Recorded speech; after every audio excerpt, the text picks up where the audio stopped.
And I was like, oh, brain-computer interface. That's the next big thing.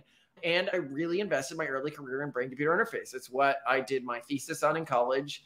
It's what my first job was. It's, I did a lot of stuff in the space. People think you'll have this like super fast communication system that communicates with your brain as easily as your brain can think. And that is just not what you're going to get. They are imagining like a computer feeding them facts in a way where they are aware that the computer is feeding them facts and they are asking for those facts. That is not what's happening. A computer is overwriting your consciousness because your brain can't tell the difference between what's coming from the computer and what's coming from, That's what's actually happening. And you're not getting that much benefit from it when compared with just checking the internet or something. Would you like to know more? Hello, Malcolm.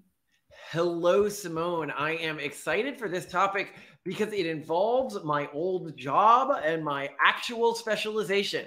So when I was younger and I was trying to chart out what would be the big technology of the future that I should try to get on top of before everyone else, I saw it like, okay, imagine I saw computers coming down the pipeline and I want to become a computer scientist before anyone's into computers. That was how I saw the way I planned for my career, which seems like a very Malcolm thing to do. And I was like, oh, brain-computer interface. That's the next big thing. And I made a big mistake by overinvesting my early career in this, but I really invested my early career in brain-computer interface. It's what I did my thesis on in college. It's what my first job was. It's, I did a lot of stuff in the space. I worked as the R&D marketing lead of the first commercially successful brain-computer interface company, which was called neuroscience, which created these little headsets. So Nekamimi was one of our big projects, which was like a little headset and it would control like cat ears on your head. And then another, like a lot of people used it for various things that like went mimetically viral. And essentially what it was a really, really simplistic EEG system that was using capacitive sensors. So EEG stands for an electroencephalograph. It was really simple, the things it was reading in your brain. Just think of it like it's an ear listening to the room of a party, trying to catch the general vibe of what's going on. Is this a fun party or a funeral? Is this but you can't really determine much more than that. And the other thing is that whenever the sensor moved around, and so this is a big problem with any of these sensors that are like actually wearable, it would make a ton of noise. So the electricity, like the static electricity that's generated by like your hair moving or like sensor moving just a little bit is so much louder than anything generated by your brain. But even louder than that, if the electricity generated by muscles. So if I like blink my eyes, that's like an explosion going off. So this is an incredibly noisy system. Like it's basically, you're saying it's picking up not just the sound of the party, but also a bunch of instruction outside and a football game that's playing in the background and all the commercials. And what I'm saying is it's imprecise. It's actually doing what it says it's doing, but it is wildly imprecise. Ooh. But another thing to note here is it's functioning in a way that your brain is not really meant to function. So when you're communicating with an EEG using your brain, you are communicating with that EEG in a way that's just not the way your brain evolved to communicate with things, right? You're causing tons of neurons to fire at once in a way they weren't really meant to fire at once. And we don't know the effects of this really, not long term. And that's a potential problem because, fire together, wire together. People might not know what I'm talking about. So the way that your brain forms connections is when neurons fire at around the same time or in around the same region of the brain, they begin to wire together. That's how that's the fundamentals of how the brain works. It's way more complicated than that, but that's a broad scope of it. Okay. Right. For reasons that you're using your prefrontal cortex, which is like not at all meant for external communication, and firing it all at the same time. I don't know. I don't want to say anything on record, but I'd say it's probably not the best. But this actually becomes really interesting when you're then talking about the existing brain-computer interface systems. Because a lot of people, they look at brain-computer interface technology and they think, oh, this is going to be like really, really, really transformative in the way that we engage with technology. And it might not be. And a lot of the systems we're using now might not be the systems that end up becoming popular. They might be like those, I don't know, people from our generations. We had VR in our generations, but it was like ridiculous big machines that you would go to at like Epcot or like at special centers, and they don't function at all the way our existing VR works. Or we had, 3D movies, but you would wear like colored glasses. It was functioning in an entirely different way than the current movies. Right. So I'll get into more what I mean with this when I talk about the current field of brain computer interface. So first, let's talk about why the field stalled. So I was wrong. I made a bad gamble at the beginning of my career. It didn't take off, and that's why I left the field, and instead of doing a PhD, got a business degree instead, and went into boring stuff and philosophy and stuff like that, right? Like writing books on section. I mean, I've always stayed interested in neuroscience, but I realized pretty quickly that it was a bad bet for the rest of my career because the field was moving slowly. Why was the field moving slowly? It's moving slowly due to astrocytic scar formation. So an individual's immune system does not go into our brains because of the blood-brain barrier. A lot of people know that, right? They're like, oh yes, the blood-brain barrier protects the brain from bacteria and viruses. This is why if you get like a bacteria or virus in your brain, it's really bad. That doesn't mean your brain doesn't have cells to deal with that. They're just modified neurons called glial cells. And glial cells can have all sorts of support functions in your brain, but one is something very similar to white blood cells, where they like surround intruders or build scar tissue or something like that. It's very interesting. Like our brains basically evolved like all of the support cells that the rest of the body has, but they're modified neurons. It's like independently evolved them. Very interesting. Anyway, back to glial cells. So astrocytic scar formation is a type of scar formation that's created by glial cells, astrocytes, when you insert something into the brain. So when there's a foreign body in the brain, right? And so these early neural interfaces, they go into the brain and it would incite an immune response, and astrocytic scar tissue would begin to build around the, inserted probe, right? And this probe would become less and less good at what it was doing over time. Mm-hmm. And therefore it would need to become louder and louder to communicate with the brain. And the brain would have to become louder and louder to communicate with it, which of course caused more and more astrocytic scar formation. Yeah. And so the way you would prevent this is with immunosuppressants. Now, this is not something that you can do long-term. Like how long it works in a human is variable. And we're in a chimpanzee where a lot of these studies were done is variable. And do you really want to do that for some sort of recreational implant, right? No, you don't. You don't want to be taking immunosuppressants. I don't know if I need. That's a terrible idea to be on long-term immunosuppressants for a recreational or productivity-enhancing product. Unless you want to be like a bubble boy. Yeah. So a lot of people, people will get these because look, people get dumb, surgeries for little like aesthetic things. Of course, they'll get surgeries for this, but they're not thinking about the cost. Anyway. So all of that's the case. Now, the field has moved on from there. If you look at what Neuralink is doing, they have found a way around the astrocytic scar formation problem. And Simone was pointing out that I don't know if I'm allowed to talk about it, but they have a way around it. It's not a problem for them. However, I have always thought that even if you were able to build this into a person's brain, you are likely to not get all of the benefits that people think you're going to get. And the core reason is people think you'll have this like super fast communication system that communicates with your brain as easily as your brain can think. And that is just not what you're going to get. So if you think of like transformer model, we talked a lot about AIs and stuff like that. Imagine trying to communicate with an AI at random parts of the code instead of the input-output part of the code. That's not going to work very well. Your brain did not evolve to communicate using random parts of your brain. It evolved to condense the information and send it out through very specific pathways, okay? And these pathways are where your central nervous system is meeting your peripheral nervous system, which means that you might actually be slower at communicating with your central nervous system than your peripheral nervous system. And you almost certainly won't be faster at communicating if you're plugging directly into your central nervous system. You may be able to passively, like a machine might be able to passively get ideas from a person. So this is what we've seen in some studies where like fMRI data, and this means that you can probably do this with an invasive system as well. fMRI, by the way, probably the most brilliant machine ever invented. So what it does is it like puts this strong magnetic field into your body. And that means because all of your blood cells have iron in them, and they're all magnetic to an extent. And when you put this magnetic field, they all align, right? They're all facing the same direction because they're facing the same direction as the magnetic field. And then the magnetic field turns off. And this is when you're in fMRI, you're boom, boom, boom. That's this magnetic field turning on and off. And every time it turns off, they go back to their original positions, right? Think of it like an elastic thing. Like they've been forced into one position, but they're really naturally at another position. When they do that, it releases a form of energy, which you can measure with the fMRI machine, which allows us to see where blood is in a human. And with more advanced MRIs, we can even tell where oxygenated versus deoxygenated blood is. So with the original fMRIs, it could tell where brain activity was happening because blood would be sent to that area after a thought had happened because you had just used oxygen in that blood and you needed to compensate for that.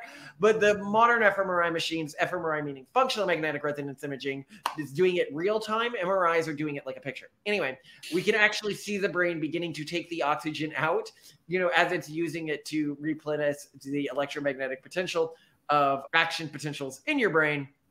I'm not going to get into that right now. You don't need to know that. But what you do need to know is that there isn't a strong reason. So we can quickly tell. Now you can tell what song a person is thinking about or tell what movie they're watching by combining AIs with the output from these MRI systems and analysis of what's going on in their brain.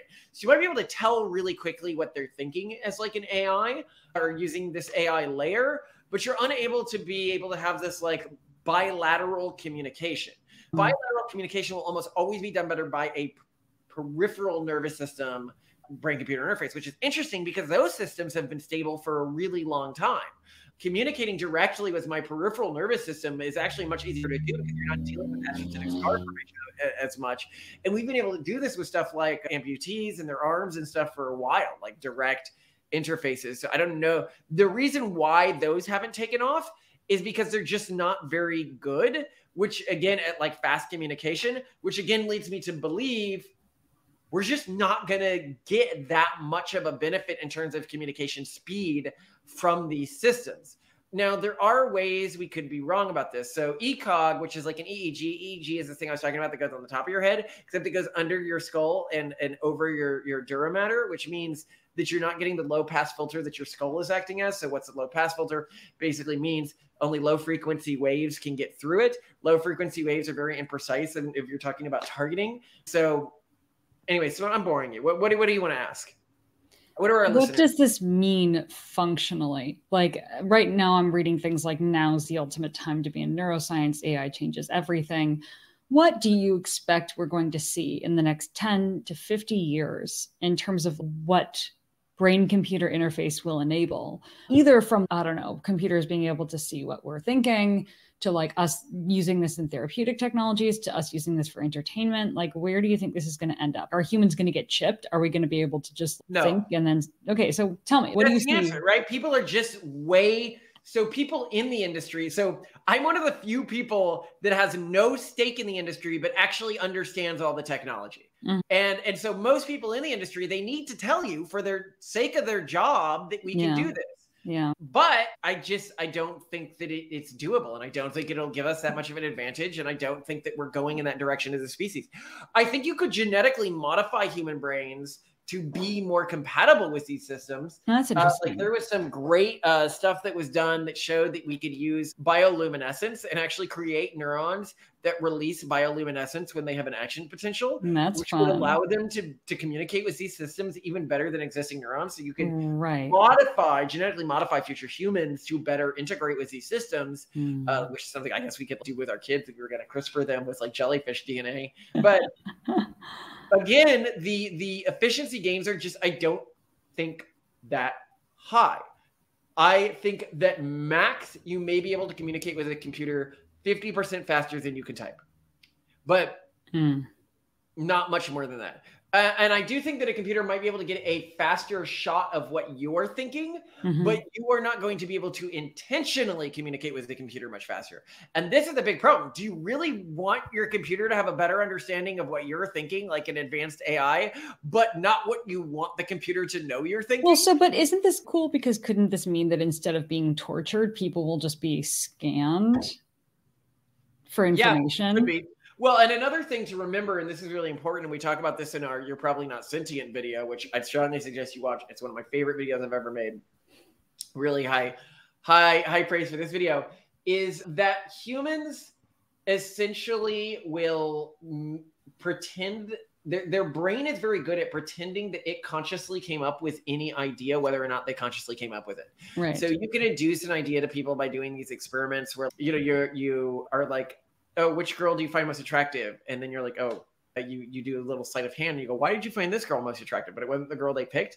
And like a big portion of them will be like, oh, I found her most attractive for these complicated set of reasons. Or if you look at split brain patients, you can talk to one part of their brain without talking to the other. And you can tell one part of their brain by covering one of their eyes, which only communicates with one side because if the corpus callosum has a sever in it. And so you're talking with the other side of their brain and you're saying, oh, pick up a Rubik's Cube. So they'll pick it up and you ask the other side, you go, why did you do that? And they're like, oh, I've always wanted to try to solve one of these. They don't know why they did. They're making up, like their consciousness will take credit for things that we know it didn't do. During open brain surgery, if you stimulate a part of the brain, you can get a person to like raise a hand and you're like, why did you do that? And they're like, oh, I felt like doing it. They won't say that like they were forced to do it. Well, this means that if you integrated an AI directly with a person's prefrontal cortex, for example, they are going to believe that everything that the AI is telling them is something that they are thinking, and their brain will just naturally believe that they came up with all these ideas. So if the AI is feeding them ideas, or if the AI is, drawing for them, if you plugged a person into like DALL-E, they would think that they had created that art, 100% believe it. And this is any human, this is just the way our brains function, because our brains have to synthesize a lot of pretty distinct, like we are not actually like singular entities. We're actually a bunch of distinct systems in the brains, which are then conflated to be a single entity by the system that essentially has to lie to us to create what we perceive as our consciousness. Again, the sentience video will go into this in a lot more detail. But other questions, Simone? So basically you just think that nothing interesting is going to happen with brain-computer interface. And something interesting will eventually happen, but it will be at a level of technology that is far above where we are today. And I think that the really interesting work now, the real work that's going to change the future of humanity is the genetics work. It's genetics and AI are the most important. I mean, eventually we're going to need to get brain-computer interface good. So I'm glad that people like Elon are working on it. Why do we need to get it good? Because AI is continuing to develop. And if we can't figure out a way to integrate with AI to create entities that are both biological and synthetic, then we are almost intrinsically antagonistic towards AI. And we might end up in a future where only the synthetic or only the biological exists. And both of those futures are going to be pretty horrifying if we continue advancing. But it's I guess the combined future is pretty horrifying to some as well. But it's less horrifying because at least humanity continues to survive, or something that looks, broadly like a descendant of current humanity survives. Yeah. In the Culture series that I love by Ian Banks, there's this technology called a neural lace, which is what it sounds like. Basically, it's something that starts really, really small, I guess like a piece of synthetic material that goes into your brain, goes past the blood-brain barrier and grows into your brain and integrates with it. And then over time creates a backup of your consciousness, because it's just being really possible. Yeah. So like keeping an eye on everything that's possible. And I think it's really interesting because Ian Banks, wrote about all this stuff like well before the technology was there, well before, people had even gotten close to developing technologies like this. And I find it really interesting that, that exists. But yeah, it's once it grows to its full size in this science fiction universe, it's thousands of years in the future. The theoretical future that I like love and want to live in so bad. The thing, if you like incinerate a human, like you could hold this really fine, like netting, this lace in your hand, and it's just about the size of a brain. And I think that seems doable. But I guess what you're saying is that until we develop technology that can literally grow into a brain and then transmit. Even when we develop that technology, yes, we'll be able to do things like back up the brain. But the core promise that people have right now is seamless integration with the brain in a way that we can consciously control. And that is not possible with near future technology. They are imagining like a computer feeding them facts in a way where they are aware that the computer is feeding them facts and they are asking for those facts. That is not what's happening. A computer is overwriting your consciousness because your brain can't tell the difference between what's coming from the computer and what's coming from, That's what's actually happening. And you're not getting that much benefit from it when compared with just checking the internet or something. Right. Yeah. Because your brain evolved to deal with like optic information, auditory information, and you could create a brain that's optimized for this type of interface, but that would likely require genetic manipulation. So what I really hear you saying then is that this is a lot like the flying cars issue, where like forever, people were promised, they like to say, that they would have flying cars and it would be so amazing and so cool, blah, blah, blah. And that we actually can make flying cars. There is a flying car company out there. But just like from a practicality standpoint, like flying cars aren't terribly energy efficient. We don't exactly have infrastructure that accommodates their landing and takeoff. They'd be really expensive. So, okay, no one has flying cars because there's just no reason for they're not that good. They're not that affordable. There's no reason to have flying cars when we already have good enough technology that does everything else that we have Uber instead. Like we got Uber instead of flying cars.